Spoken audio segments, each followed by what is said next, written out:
My fiancé laughed while his dad called me a gold digger at our engagement dinner, My fiancé laughed while his dad called me a gold digger at our engagement dinner.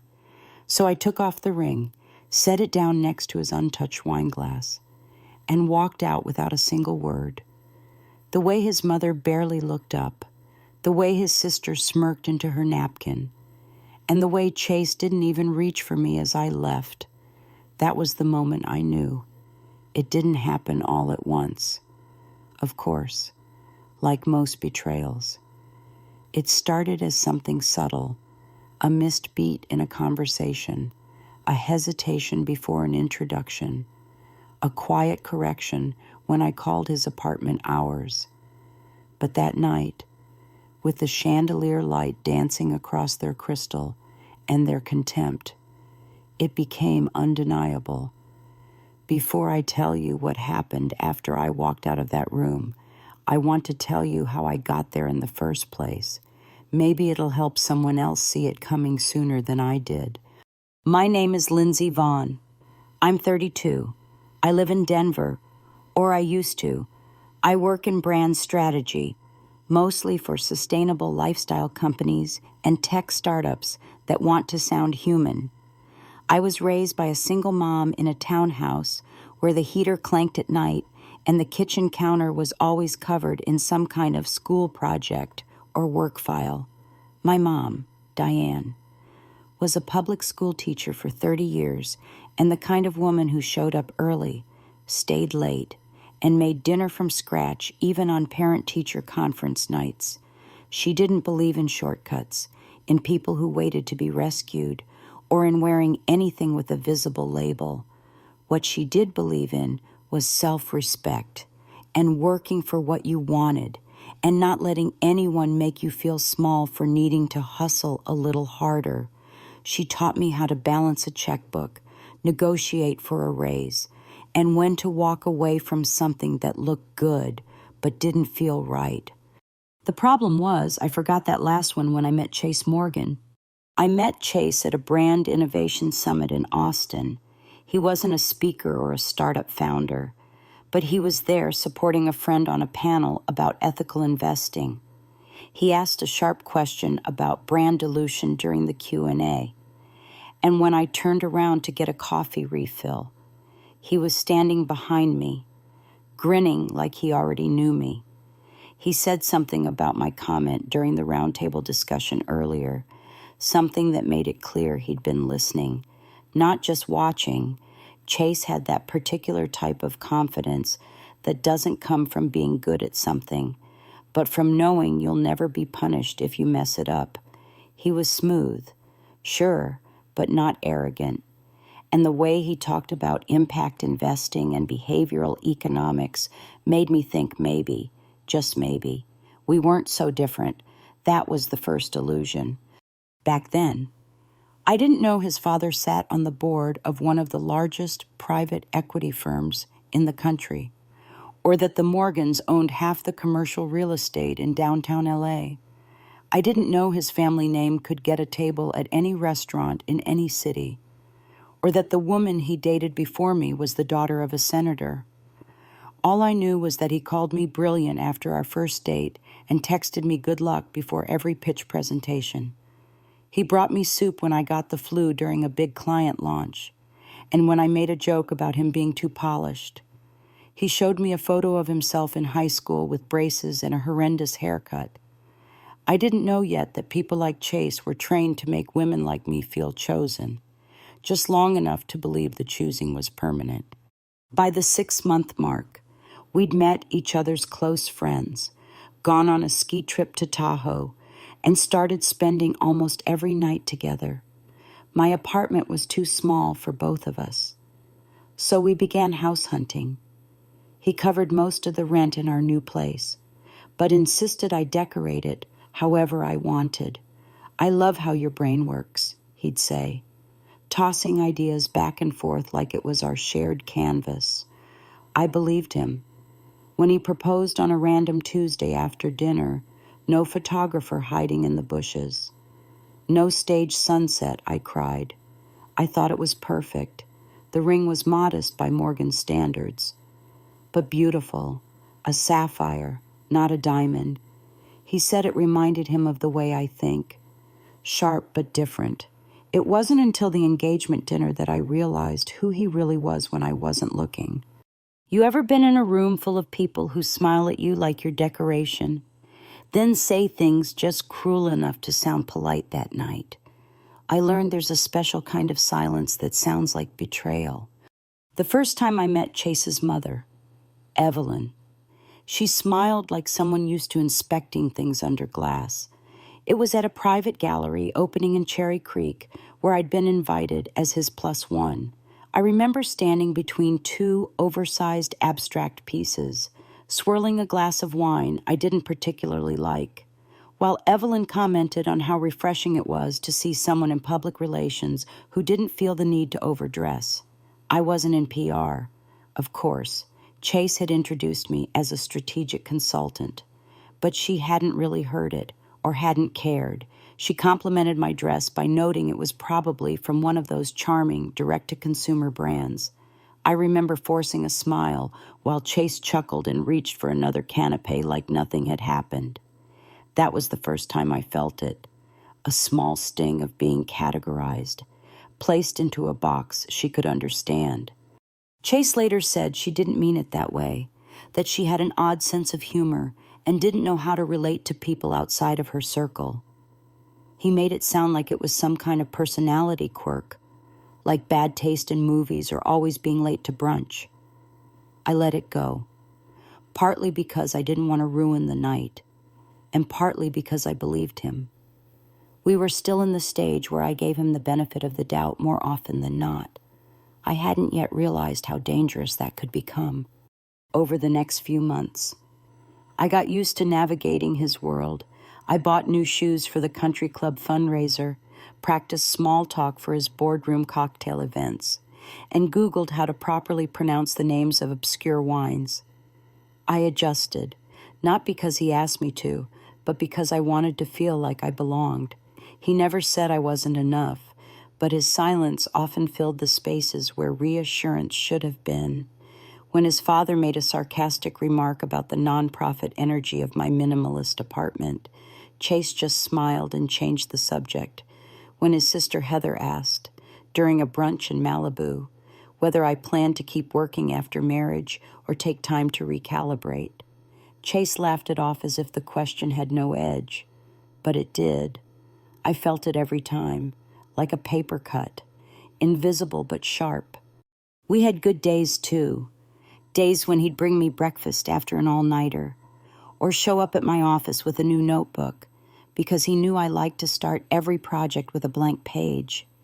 He listened when I vented about clients who wanted branding without substance, and he once spent an entire Sunday helping me put together a pitch deck because I'd thrown out my shoulder-carrying equipment. I held on to those moments like proof, like receipts that we were real, that despite the differences, we were choosing each other, but slowly. The scales tipped. When Chase invited me to his father's annual legacy dinner, a formal event attended by business partners and family stakeholders, I said yes, even though I felt my stomach tighten. I spent the whole week researching who'd be there, trying to memorize faces and titles so I wouldn't embarrass him. I spent more on a dress than I'd ever admit to my mother. And I rehearsed my answers to questions about my work, carefully sidestepping words like freelance or startup because I'd learned they sounded unserious in that circle. At the dinner, I was introduced as Lindsy, Chase's fiancé. She's very creative, which felt oddly like being described as someone's hobby. His father, Graham, clinked his glass and launched into a speech about legacy, about bloodlines, and about how the next generation had a responsibility to elevate the family's position with the right partnerships. The word strategic was used more than once. I realized later he wasn't talking about business. That night, I asked Chase if his parents had an issue with me. He looked tired, like he didn't want to open that door. "They just don't know you yet," he said. kissing my temple. It'll get better. I didn't know how to explain that being tolerated and being accepted are not the same thing, and I didn't yet have the language to admit that somewhere. Deep down, I was already shrinking. What I didn't know was that the engagement dinner would not be a celebration, but a silent negotiation, that everything I'd been adapting to had simply been a dress rehearsal for a part I never agreed to play. The engagement dinner was set at the Morgan Estate in Bel Air, a place I'd only visited twice before, and never comfortably. The first time had been for a holiday brunch, where I arrived with a homemade bundt cake and left with the realization that store-bought flowers might have been safer.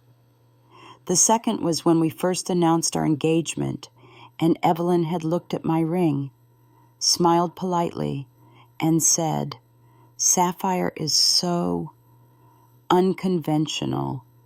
It's good to be different." I suppose.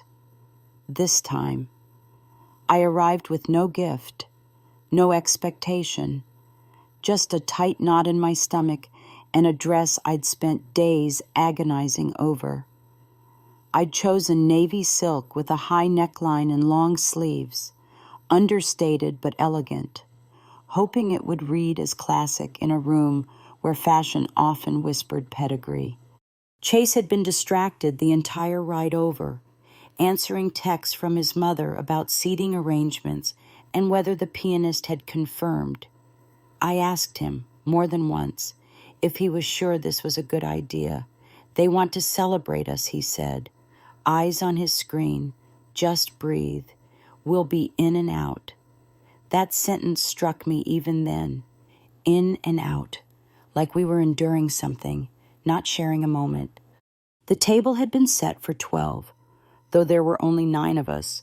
An entire corner of the dining room remained empty. As if the unused chairs were a metaphor I hadn't yet earned the language for. The table shimmered under candlelight and bone china, and the chairs had small name cards, handwritten in gold ink. I was seated between Heather and a man I vaguely recognized from a luxury car commercial. Chase was across from me, flanked by his parents, his posture already more formal than usual, shoulders straighter, smile tighter. Dinner began with toasts, one from Evelyn about tradition, one from Graham about legacy, and ended with Heather raising her glass to strong unions built on shared vision. No one asked me to speak. When I did offer a few words of thanks, Evelyn chimed in before I could finish, recalling a lavish wedding in the south of France where the bride came from humble beginnings but adapted beautifully. I smiled because it felt safer than silence. The first crack appeared when Graham asked about my father. I told him, as I always did, that I was raised by my mother, a former public school teacher who now ran a literacy program for underserved youth.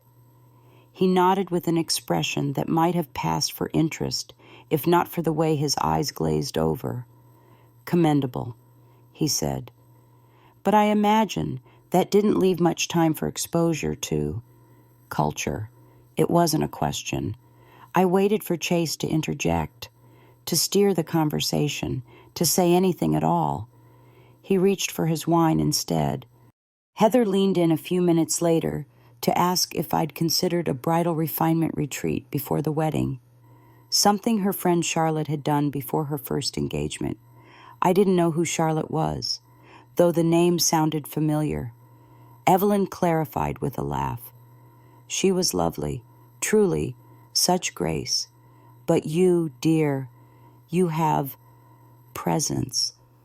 It felt like an insult dressed as a compliment, like being handed a glass of water after you'd already been burned. By the time the entree arrived, I had stopped pretending to be comfortable. Chase kept checking his watch. Conversation floated past me like museum chatter. Graham spoke about mergers and asset consolidation, while Evelyn inquired about guest lists and whether we'd secured a planner with the right credentials. I said we hadn't set a date yet. She smiled, cool and tight. Of course. That can wait until the prenup is finalized. The word landed like a stone on porcelain. I glanced at Chase. He didn't meet my eyes. Dessert was served with a flourish, a trio of chocolate amuse-bouches paired with a vintage port. Graham raised his glass one final time, and then it happened. He looked at me directly, his voice perfectly pleasant. Lindsay, I'm sure you understand the position we're in. Chase is a high-value asset, both personally and professionally. Naturally, we're cautious when someone from outside our circle enters the frame. It's only wise to protect the family, you understand. Yes, it wasn't a question. It was a public statement, a veiled accusation, wrapped in civility and dipped in power. I opened my mouth, then closed it. The room was quiet, waiting. Evelyn sipped her port. Heather studied her nails. Chase looked down at his plate, then at his father, and then he laughed, a short, dismissive sound, followed by a joke. She does love the expensive reds when we're out. Dad. That laugh tore something open in me. It wasn't just the comment. It was the ease with which he joined them, the comfort he found in aligning with them over me.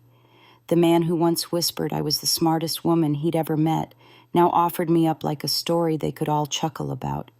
So I did the only thing that felt honest.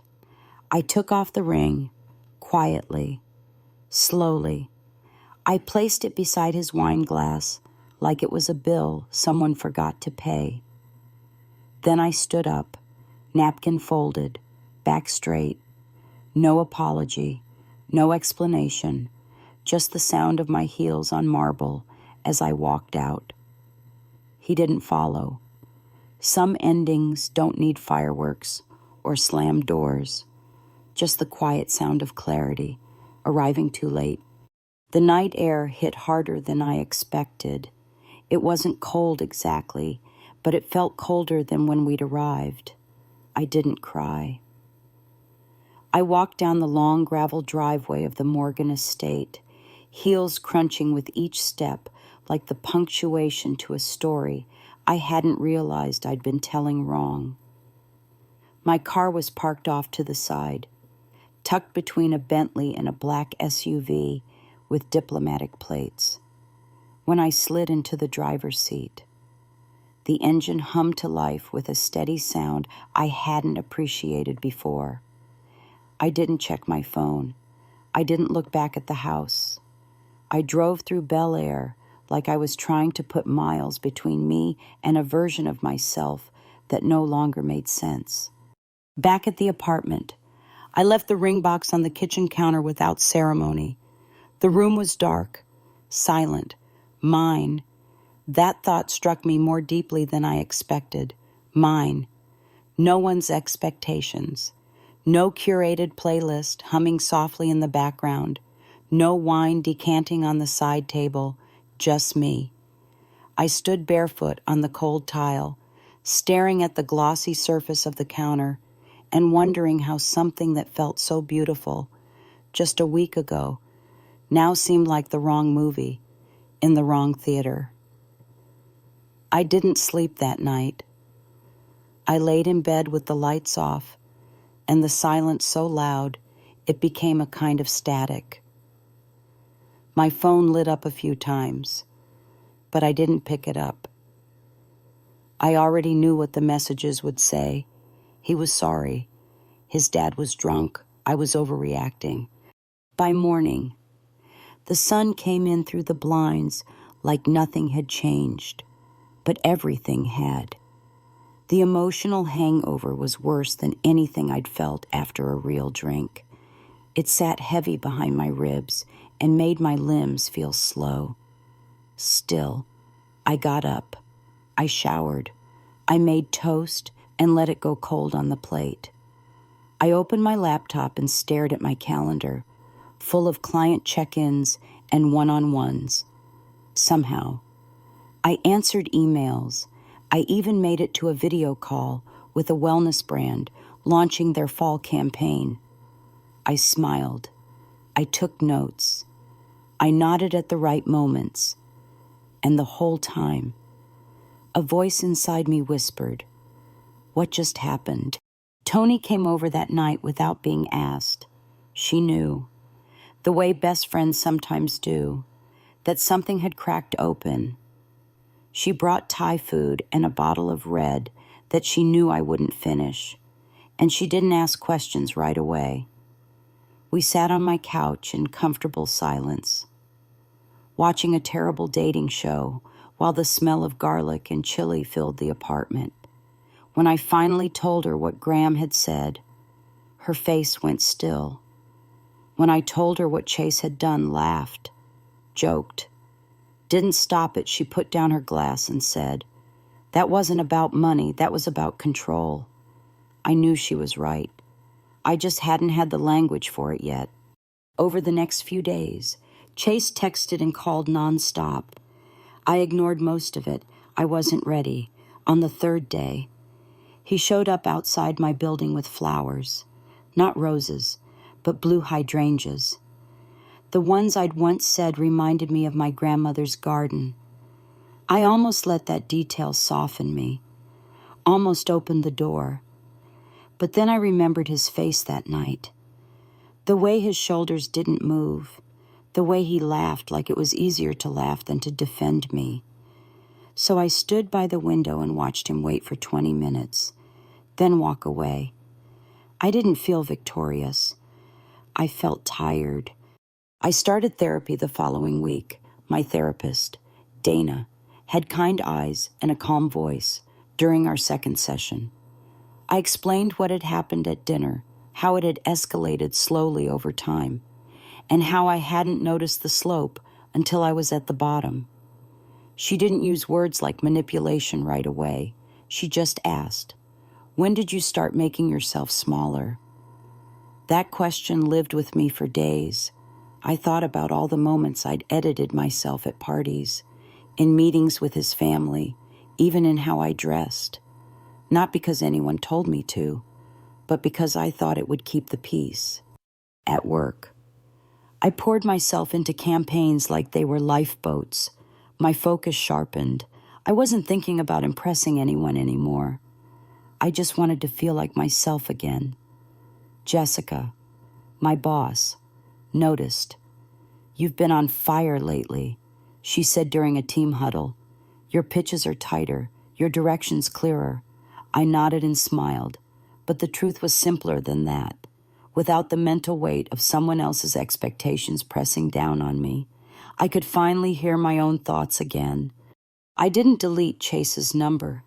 I thought about it, hovered over the screen more than once, but I didn't press it. Part of me wanted to keep the line open, maybe not for him, but for closure. His messages slowed down after the first week, then came back with a different tone.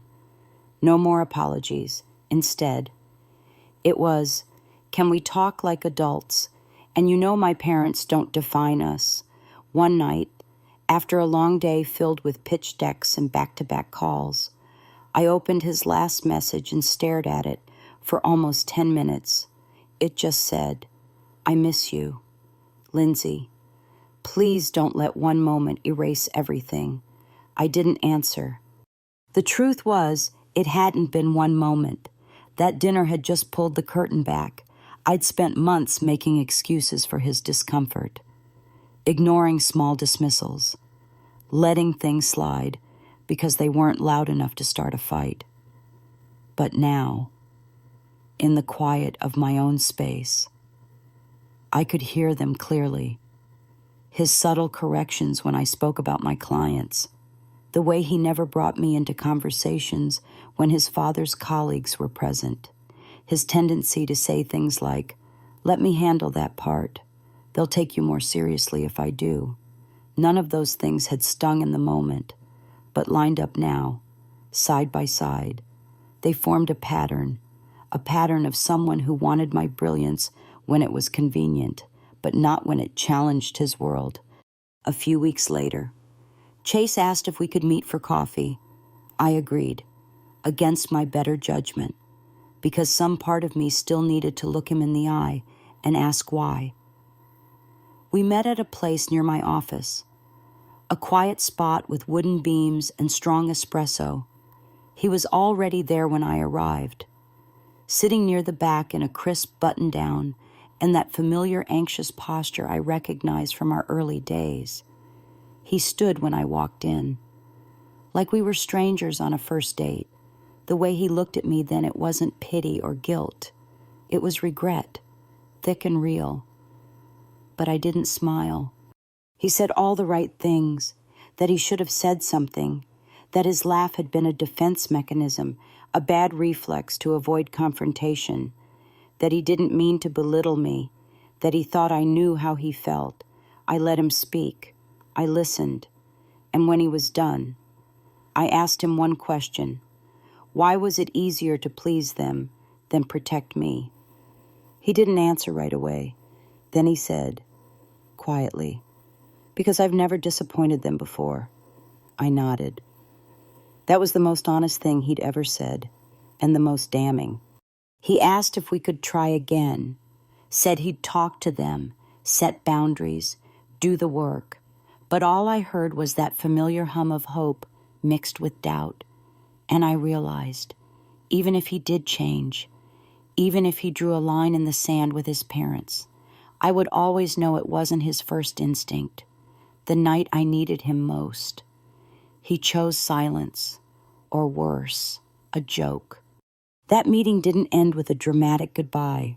No tears, no accusations, just a quiet shake of the head, a half smile that didn't reach my eyes, and a simple, take care, Chase.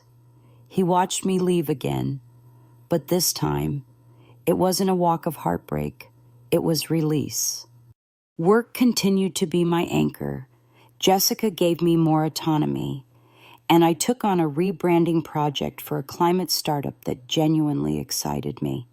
I started waking up early again, not because I had to, but because I wanted to think clearly before the noise of the day. I went back to journaling, something I hadn't done consistently since college. Each night, I wrote down 3 things, one thing I noticed about myself, one thing I felt honestly, and one thing I did without apology. Some nights it was as simple as I felt tired, but I still said no when I meant no. Other nights it was heavier. I felt small remembering that dinner, but I didn't let it define my day. Tony kept checking in, sometimes too often, but I appreciated it. She never said, I told you so, even though she could have. She just kept showing up, sending dumb memes, inviting me to yoga classes she knew I'd never attend, and reminding me that the version of me who thrived didn't need permission from anyone to exist. One Friday night, we ended up on my balcony drinking sparkling water out of wine glasses, and she said something I've never forgotten. You didn't just dodge a bullet. You dodged a life sentence of being half yourself. I started saying yes to more things. A weekend retreat for women in creative leadership, a networking mixer I would have skipped before, even a freelance project with Amir, a friend from grad school who now ran his own media collective. He treated my ideas with curiosity, not condescension. He didn't flirt. He just respected the way I thought. That was new. 2 months after the dinner, I got an invitation I didn't expect, not from Chase, but from Evelyn. It came in the form of a hand-delivered envelope, thick cardstock engraved with her monogram, and a note written in looping script that read, "Let's talk. Just the 2 of us." I should have thrown it out. I should have ignored it the way I had ignored Chase's 3rd attempt to drop by unannounced. But curiosity, or maybe some need to understand the depth of it all, led me to say yes. We met at a hotel lounge downtown, the kind with velvet chairs and chandeliers that always feel too grand for real life. She arrived 10 minutes late, ordered a glass of Sauvignon Blanc without asking if I wanted anything, and smiled like we were old friends, reconnecting after a misunderstanding. She didn't apologize. She said things like, "Emotions ran high, and my husband can be protective, and I know you must have felt taken aback." Then she pivoted, told me that Chase had been different since I left. "He misses you," she said, and I believed her, but not in the way she intended. She wasn't trying to reunite us out of love. She was trying to fix a variable that had gone off script. I was supposed to integrate, be graceful, fold into their family like a napkin tucked just right.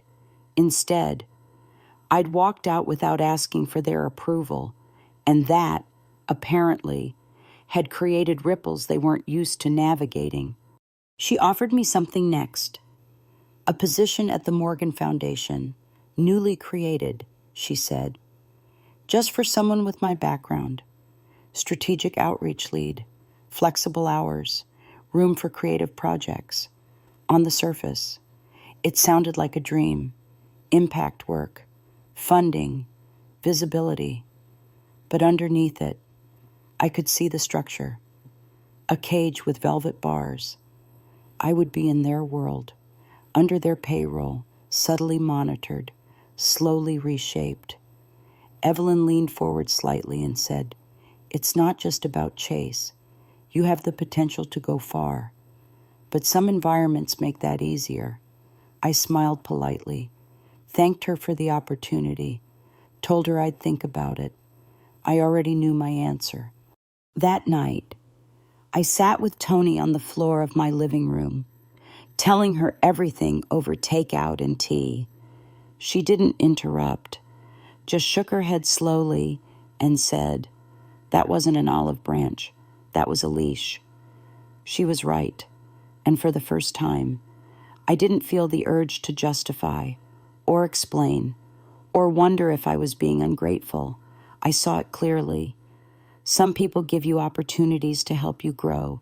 Others give them to make sure you stay manageable. That offer was about containment, not elevation. Around the same time, Amir invited me to co-lead a pitch for a national lifestyle brand, shifting towards sustainable partnerships. It was a big swing for his firm, and he said he trusted my voice in the room. We worked late into the nights, rethinking the brand's tone, building strategy from the ground up. There was no hierarchy in the room, just mutual respect and the kind of creative energy I hadn't felt in a long time, for the first time in months. I wasn't looking over my shoulder to check who I might be offending by being bold. The pitch went well, better than well. We landed the account, and a week later, Amir asked if I'd consider joining his team in a permanent consulting role, not full-time, not boxed in, just enough to give me flexibility and a seat at the table. It wasn't wrapped in marble or dressed in prestige, but it was honest. It was offered with no strings, no performances, just value for value. Or I started thinking differently after that. I stopped curating my voice to sound palatable. I redesigned my portfolio website to reflect my actual tone instead of one softened for investor meetings. I let go of the email templates I'd written to sound more corporate and started writing like myself again. People noticed. Clients stayed longer. Referrals increased. I was still me, just not edited. I wasn't chasing the Morgan name or reputation anymore. I was chasing clarity. And in doing so, I started to gain momentum. The most surprising shift came from within. I stopped flinching when someone said the word fiancé. I stopped checking social media for hints of Chase's life. I no longer needed to compare my current silence to his noise, because in that quiet, I was building something that couldn't be revoked. Not a rebound, not a revenge arc, but a foundation mine. Some comebacks don't start with grand gestures. They begin in small refusals, said quietly but firmly. That was the first time I didn't bend. 3 months after that engagement dinner, I no longer flinched when people said his name, not because I'd forgotten what happened, but because I'd stopped letting it define me. And yet, life has a way of circling back when you're not looking for it. That Friday morning started like any other. I had back-to-back client meetings, a campaign review with Amir's team, and a late lunch scheduled with Jessica to discuss leadership development options. I just stepped out of a Zoom call when my phone buzzed with a number I didn't recognize. The voice on the other end was clear, composed, and unmistakable. Lindsay. It's Heather. She didn't waste time. I know this is unexpected, but I wanted to ask you something. Not on behalf of Chase. This is personal. That word sounded strange coming from her. She invited me to coffee, said she'd come to me, my neighborhood, anywhere I felt comfortable. I agreed, mostly out of curiosity. We met at a small cafe near City Park. She arrived in all black, sunglasses on indoors, the kind of polished discomfort that screamed she didn't know how to exist without a title. I was already seated, sipping a chai, not caring if I looked underdressed. She didn't dance around it, said she'd underestimated me, that she hadn't realized how much of herself she'd buried trying to keep peace in the Morgan family. She told me that after I left. Things got uncomfortable in the best way. Chase had apparently started asking questions, pushing back on decisions at the firm, even skipped a board dinner to attend a community arts fundraiser. Graham was furious. Evelyn played peacemaker, Heather said, almost flatly. You shifted something, whether you meant to or not. I didn't say anything at first. I just stirred my drink and waited. She looked at me and asked, "Do you ever miss it?" The life I didn't answer right away because I wanted to be honest. No, I said. I missed the version of me who thought it was possible. Her shoulders dropped slightly, and for the first time. She didn't feel like the woman who once questioned my career choices at brunch. She felt like someone who'd finally realized that luxury without freedom is just elegant confinement. She paid for her drink and left without asking for anything. Not forgiveness, not friendship, just a quiet acknowledgement that she'd seen what I walked away from and understood why. The next week, the pitch Amir and I had worked on months ago started getting attention in trade publications. Nothing huge, but enough that a few agencies reached out to ask who led the creative. One email came from a senior director at a major brand consultancy in LA. She'd seen our work and wanted to talk about a potential collaboration. It wasn't just flattering. It was validating. We weren't just doing meaningful work. We were being seen. That same week, I ran into Chase, not by accident. We were both speaking at the same panel during a sustainable branding summit. His name was still attached to the Morgan Group, but he was representing a new division focused on ethical venture capital. I was there to talk about brand authenticity and the power of creative integrity in legacy repositioning. We hadn't seen each other in person since that coffee months ago.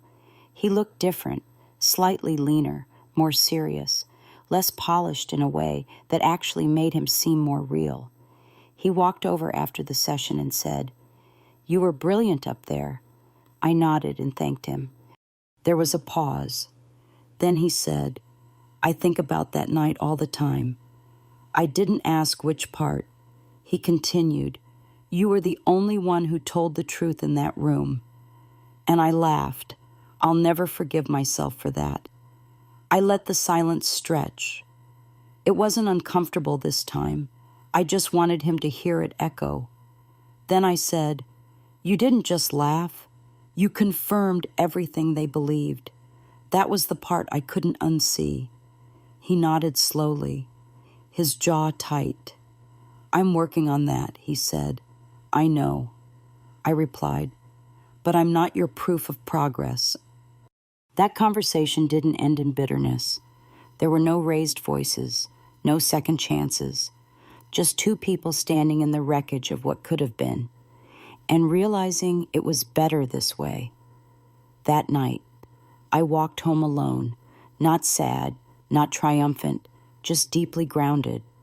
It wasn't about winning anymore. It was about knowing I hadn't lost myself. Sometimes revenge doesn't look like punishment. It looks like thriving where they thought you'd disappear.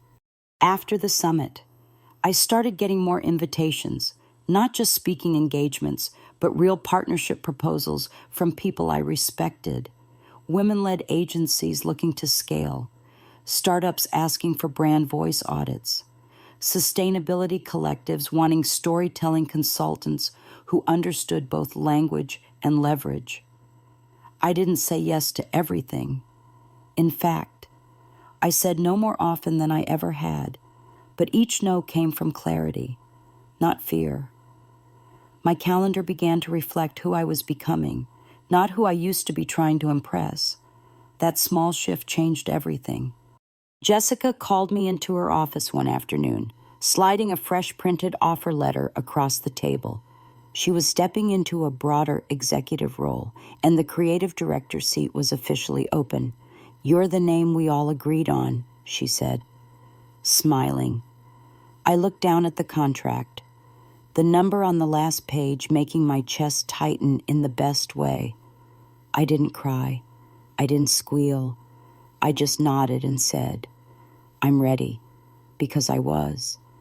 Not because I had something to prove, but because I'd finally built something solid enough to stand on without borrowing anyone else's name for balance. Around that same time, I reconnected with Tasha, my college roommate, now a UX researcher in Seattle.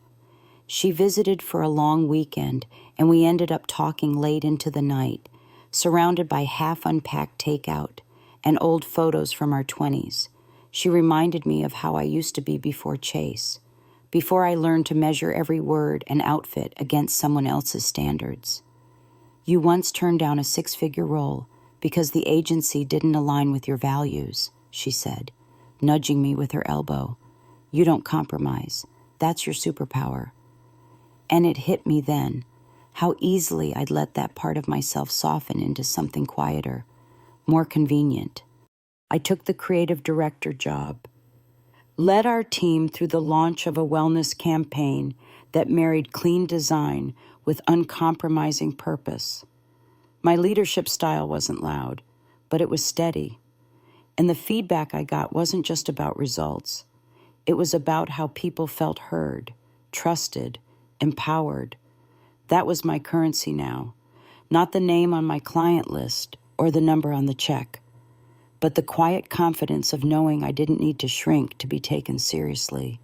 2 months in, Amir asked if I'd be open to co-founding something, not a full agency right away, but a project-based studio for clients who didn't just want campaigns, but transformation. He called it a partnership of shared values.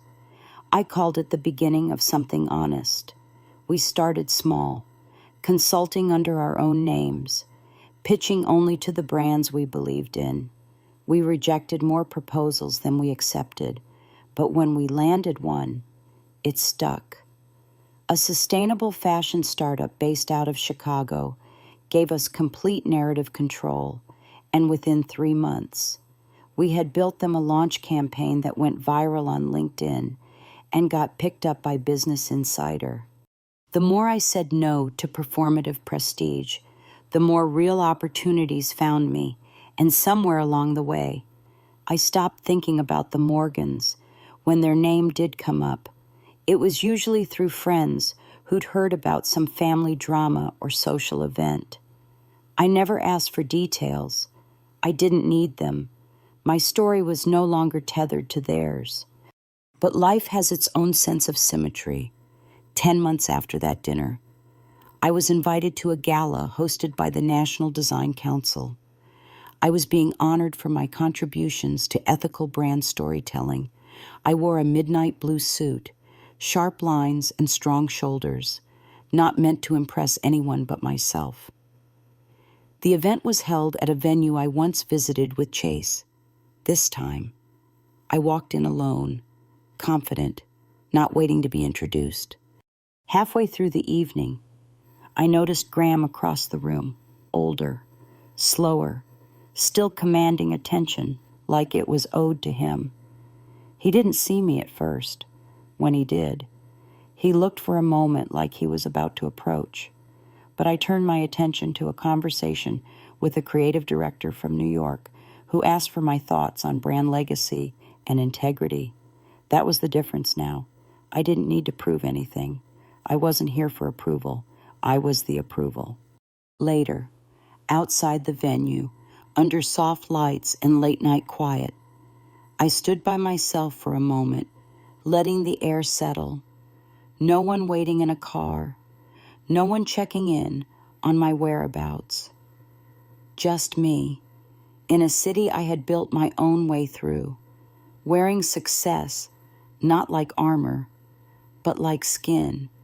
Comebacks don't always announce themselves with fireworks. Sometimes they arrive in silence, wearing your own name with pride. The press release for the campaign we launched with the Chicago fashion brand dropped on a Tuesday morning, timed perfectly for industry traction, within hours. It was trending in niche sustainability forums and design circles, but the part I didn't expect was how many former colleagues, mentors, even people I'd met briefly years ago, started tagging me in their shares. They didn't say things like, "She finally made it." They said, "This is Lindsay's voice." And that was the difference. It wasn't a rise from the ashes. It was a return to form, not manufactured, not curated to fit anyone's brand, but my own. The following week, I received an invitation to speak on a panel at Stanford, part of their annual summit on ethical innovation in brand leadership. It wasn't just an honor. It was a full-circle moment. I'd once sat in that very audience, notebook open, scribbling questions I never dared to ask. This time, I'd be on stage, not to deliver a keynote or flaunt a resume, but to share what I'd learned about betrayal, boundaries, and the power of building from the inside out. 2 days before I flew out, I got an email from Chase. Just a few lines, no subject, no greeting. Just this: I heard about the campaign. You always said integrity was your edge. I finally get it. I hope you're well. I didn't reply, not because I was angry, but because I was done explaining. Some stories close quietly, and that's enough. Stanford was surreal. I stepped into that auditorium, not as someone looking for validation, but as someone who had outgrown the need for it. After my session, a young woman approached me with tears in her eyes. She said, "I almost dropped out of the program because I thought I didn't belong. But after hearing you, I know I don't have to bend to fit in. I can build my own room." I hugged her, and for the first time in this entire journey, I felt what I hadn't let myself feel before. Not revenge, not relief, just pride. The next morning, while having breakfast at the hotel cafe, I saw the name Morgan Group scroll across the stock ticker muted on the wall-mounted TV. The segment was about internal restructuring after a wave of leadership exits. Graham Morgan had stepped down quietly. Evelyn's name wasn't mentioned at all. A few seconds later, a chyron read, "Outdated legacy model struggles to retain relevance in shifting economy." I didn't smirk. I didn't toast my coffee. I just blinked, set my cup down, and whispered to myself, "There it is." Because sometimes the consequences come not as explosions, but erosion, not from dramatic confrontations, but from the steady weight of truth pressing back against pretense. They didn't fall because I pushed. They fell because they never built on anything solid to begin with. That night, back in my room, I opened my journal and wrote one sentence. I didn't burn bridges. I outgrew them. That had been the lesson all along. You don't have to fight every lie told about you. You just have to live in a way that makes them irrelevant. In the months that followed, I kept building, not faster, just deeper. The partnership with Amir turned into a full-fledged collective.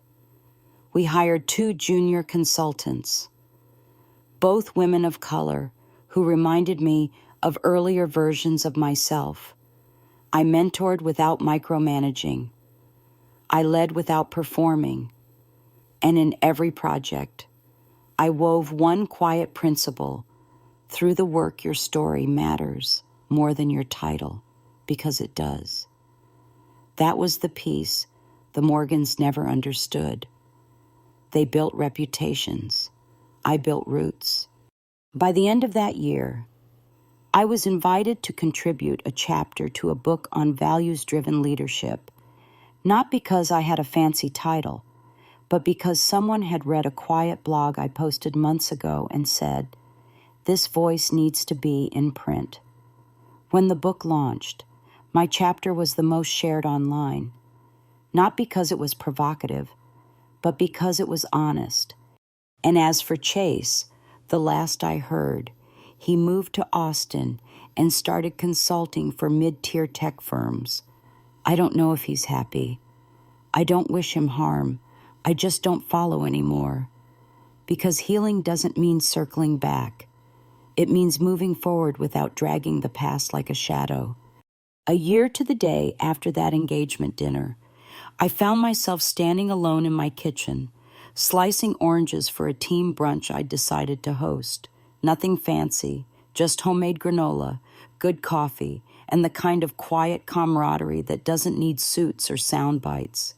Outside the window, the city was slow to wake up. I took a deep breath and smiled. No one had to know what this moment meant to me. The team arrived gradually, their laughter filling my small home with the kind of joy that doesn't announce itself but lingers long after everyone's gone. Amir brought his famous shakshuka. Jessica showed up with a bottle of sparkling cider and a thank you card so heartfelt I had to read it twice. It wasn't about celebration. It was about recognition.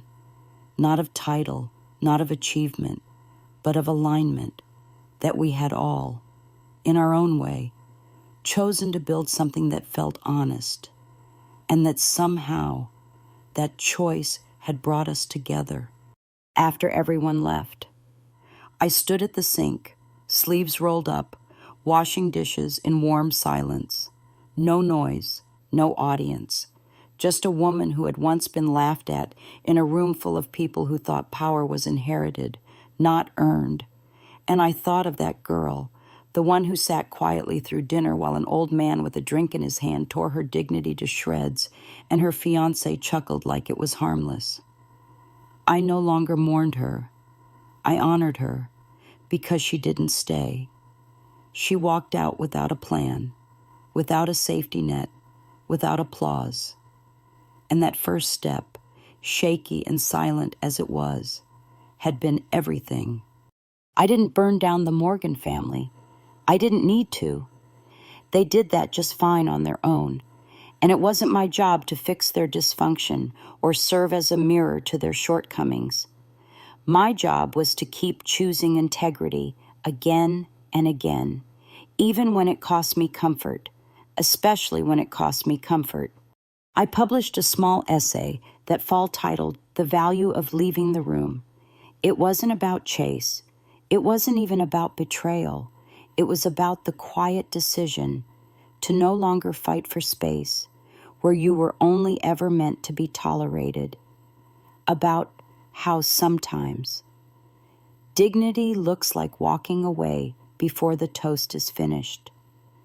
The essay went viral on LinkedIn, not because it was clever, but because it said what so many people had felt and never had language for.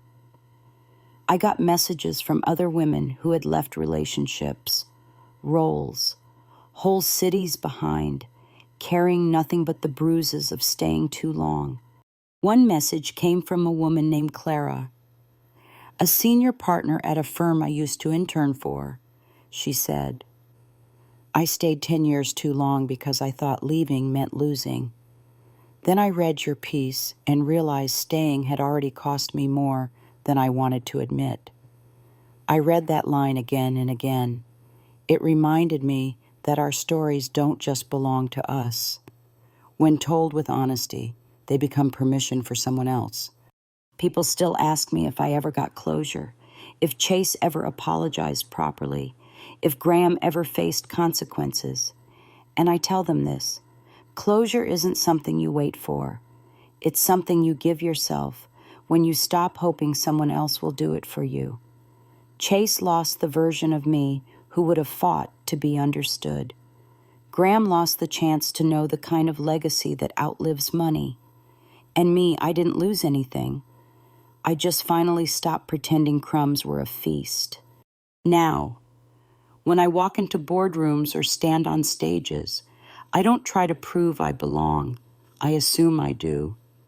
Not with arrogance, but with the calm certainty of someone who knows she built her place from bedrock, not borrowed clout. I no longer shrink. I no longer explain. And I definitely no longer laugh at jokes made at someone else's expense. Because what I've learned is that real success doesn't scream. It doesn't wear logos. It doesn't need validation from rooms you've already outgrown. Real success shows up quietly, in how you sleep at night, in how you treat people with less power, in how you never have to lower your standards to feel seen. So if you're listening to this and you've ever been dismissed, belittled, or quietly erased by someone who thought you'd never rise without their name attached, let me tell you something simple but true. You were never asking for too much. You were asking the wrong people. And one day, when you finally stop trying to sit at their table, you'll realize you were meant to build your own. Have you ever walked away from a room where you were only ever barely welcome? What did it teach you about your worth?